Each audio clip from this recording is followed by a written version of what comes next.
The practice of not thinking. Learn how to think less and appreciate more.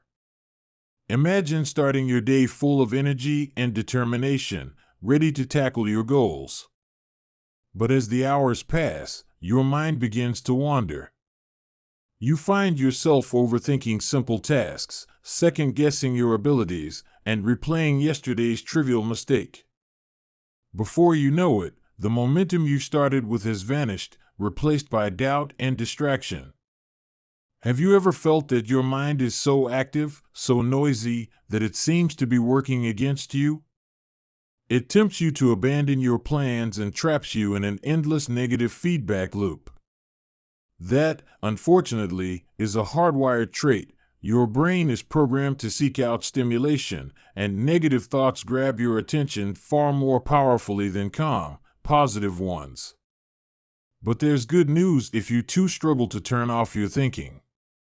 There is a way to regain control, quiet the noise, and stop overthinking: sense-oriented mindfulness. By focusing on your senses, what you see, hear, touch, taste, and smell, you can break free from the constant stream of thoughts and reclaim your mental clarity. In this summary, you'll learn how to stop thinking when it no longer serves you and discover techniques to cultivate a calmer, clearer, and more mindful approach to life. Silencing your thoughts unlocks clarity. Life bombards us with sensory input. Our eyes, ears, nose, tongues, bodies, and minds are overwhelmed by information seemingly designed to trigger impulsive mental energies.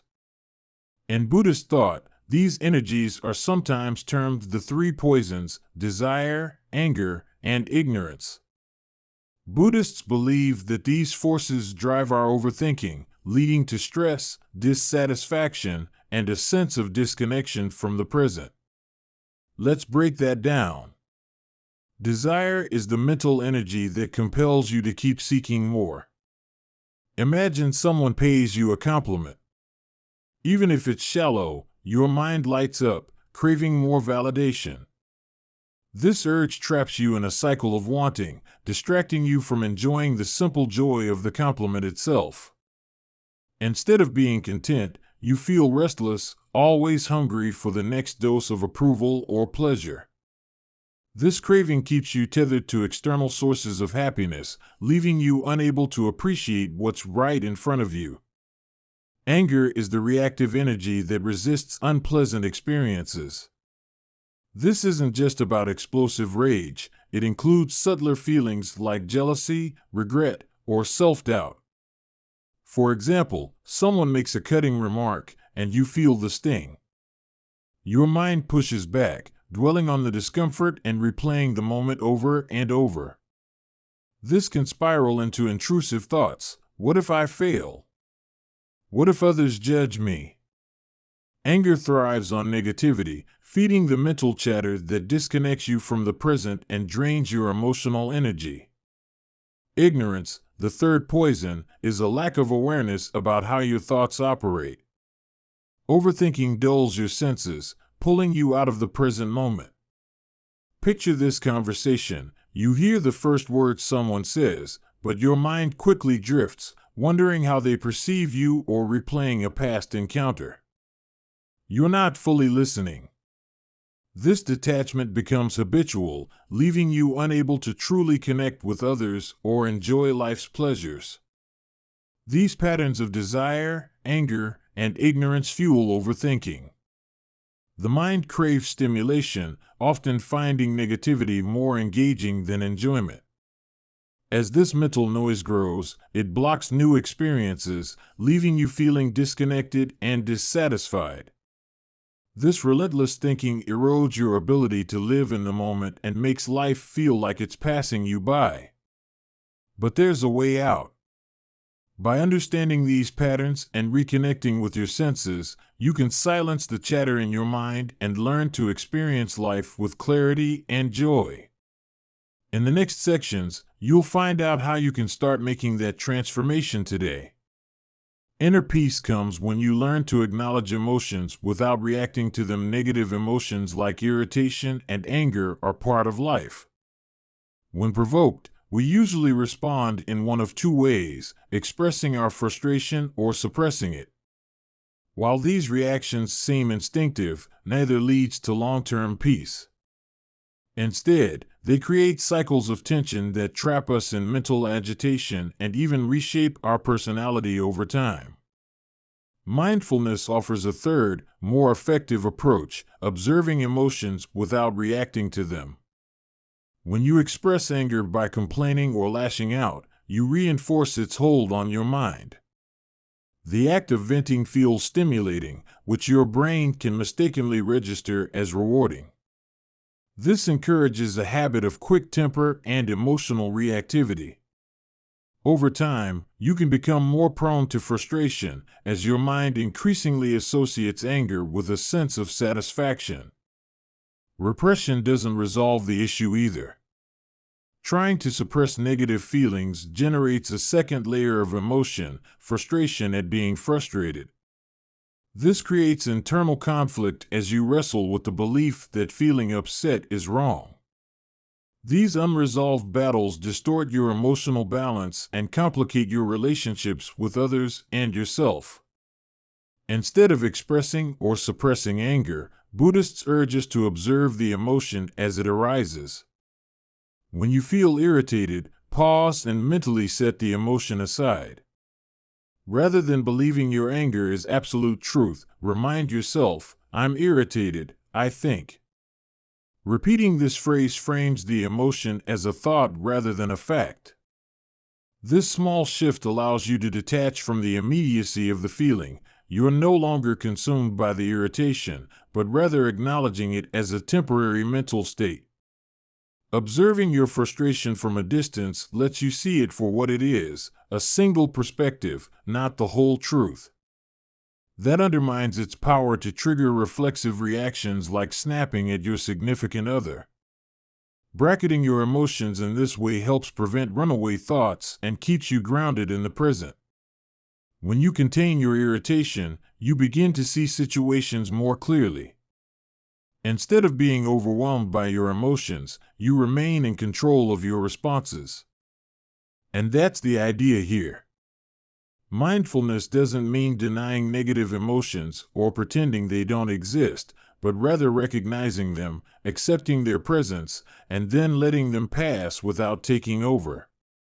The world changes when you open your ears to its sounds. The modern world is loud.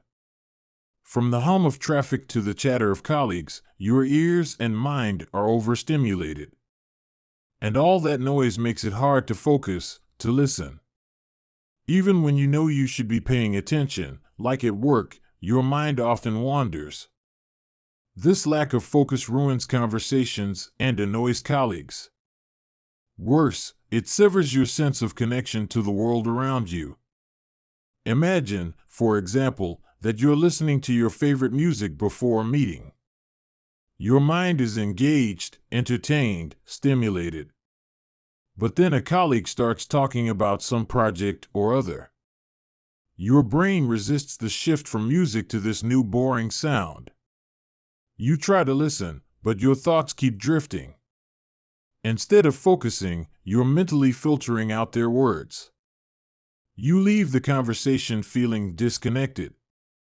Now imagine a different scenario. Before the meeting, you spend a few moments listening to the sounds around you, the faint hum of air conditioning, footsteps in the hallway, and the rustle of papers. Noticing these subtle, everyday sounds trains your mind to embrace the ordinary. When the meeting starts, you find yourself tuned in, listening fully without forcing it. Your mind is calm and engaged because you've already prepared yourself to be present. This practice is rooted in the Buddhist idea of dependent arising, which explains how everything is interconnected. How well you listen in one moment influences your ability to focus on others. If you pay close attention to your partner at home, for example, you'll find it easier to listen to a colleague at work. If you take the time to notice the sounds of your daily commute, you might feel more attentive when talking to a friend. Every act of listening feeds into the next, creating a ripple effect of awareness. Think of life like a constellation, with each sound as a star. Instead of picking and choosing which stars matter, treat the interdependent universe in which they exist as important. The music you love and the hum of the office both contribute to the richness of your world. By embracing all sounds equally, you'll sharpen your ability to focus and deepen your connections with others. You'll stop feeling like you have to force yourself to listen. Instead, you'll naturally open your ears and mind, enriching your experience of the present moment. And when you start truly listening, everything around you will come to life. To cultivate the art of seeing, avoid strong images. It's not just your ears that are being overstimulated, your eyes are also bombarded by information. Just imagine what someone from the early 1800s would have made of the sheer variety of visual content people consume every day without giving it a second thought. From a Buddhist perspective, that's exactly the problem. You're rarely as mindful as you should be about the kind of things you put in front of your eyes. The problem is twofold: the amount of visual data you consume and the nature of that data. Think of a news feed, for instance. It's easy to spend hours doom scrolling, right? Now think of the kind of harrowing imagery you habitually see there. The same goes for violent or otherwise intense video games, movies, and TV shows. Buddhists argue that we lose our ability to engage with subtler, quieter imagery if we get used to intense visual inputs. They suggest that overstimulation dulls our perception and clouds our minds.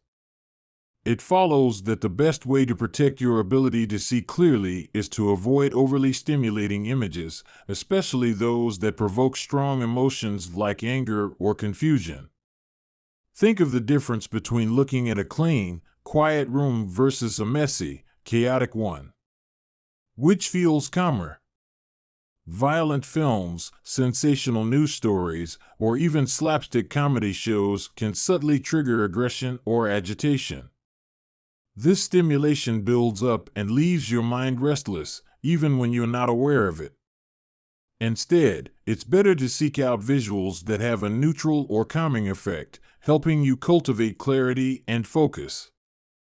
Let's take a simple example of mindful seeing: walking down a street. Instead of zoning out, pay attention to the details around you. Notice the flow of your surroundings, how a street sign appears in your view, grows larger as you approach, and fades behind you as you move on. Observe how these shifts happen in real time. When you approach your walk this way, the familiar scenes you once dismissed as boring begin to feel vibrant and new. Mindful seeing doesn't require drastic changes, only a conscious effort to avoid overstimulation and embrace simplicity. By shifting focus to the small details, like the way sunlight plays on a wall or how leaves rustle in the breeze, your mind becomes quieter and more present. The act of intentionally noticing what's already there trains your perception, making it sharper and more engaged with reality. Focusing on your sense of touch can help you regain your concentration. Daily life is full of distractions.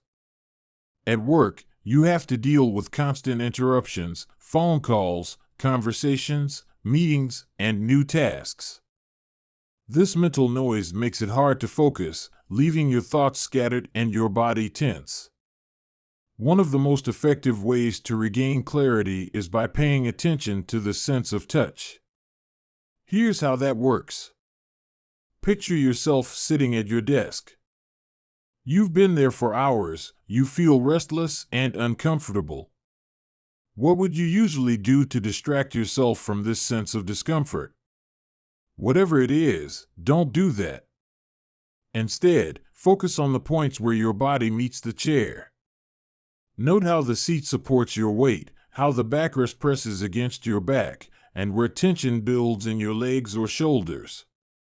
Simply becoming aware of these sensations can help you relax and adjust your posture naturally. Just as you correct clumsy speech once you notice it, you'll improve your posture by recognizing where tension lies. The same approach applies to your work. Let's say your mind is overwhelmed with noise, but you're trying to concentrate on typing.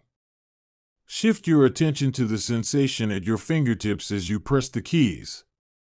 Notice the resistance of the keyboard and the way your muscles engage with each keystroke.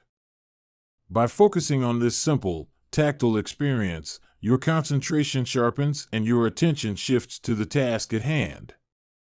If focusing feels impossible, take a step back. Move away from your desk and engage in another activity, like tidying up, cooking, or walking around your workspace. Pay attention to how your feet feel against the floor or how an object feels in your hands. When you vacuum the floor, notice the pressure of the handle in your palms and the way your body moves. Reframing these everyday experiences interrupts mental noise and allows your mind to reset. So next time you're feeling stressed, remember, touch has the power to calm and center you. By focusing on the small, tactile details of your surroundings, you can quiet your mind, sharpen your awareness, and regain control of your focus. This practice transforms everyday moments into opportunities for clarity and mindfulness. Final summary. In this summary to the practice of not thinking by Ryunosuke Koike, you've learned that silencing mental noise is the key to unlocking clarity and mindfulness. By recognizing how desire, anger, and ignorance drive overthinking, you can restore emotional balance and reconnect with the present moment. Observing your emotions without reacting to them creates inner peace, while listening to subtle sounds around you strengthens focus and deepens connection. Avoiding overstimulating visuals sharpens your perception, and engaging with your sense of touch anchors your mind, helping it reset and find calm. By adopting these practices, you can embrace the simplicity and richness of everyday life with renewed awareness and clarity. Okay, that's it for this summary. We hope you enjoyed it. If you can, please take the time to leave us a rating. We always appreciate your feedback. See you in the next summary. Thanks for listening.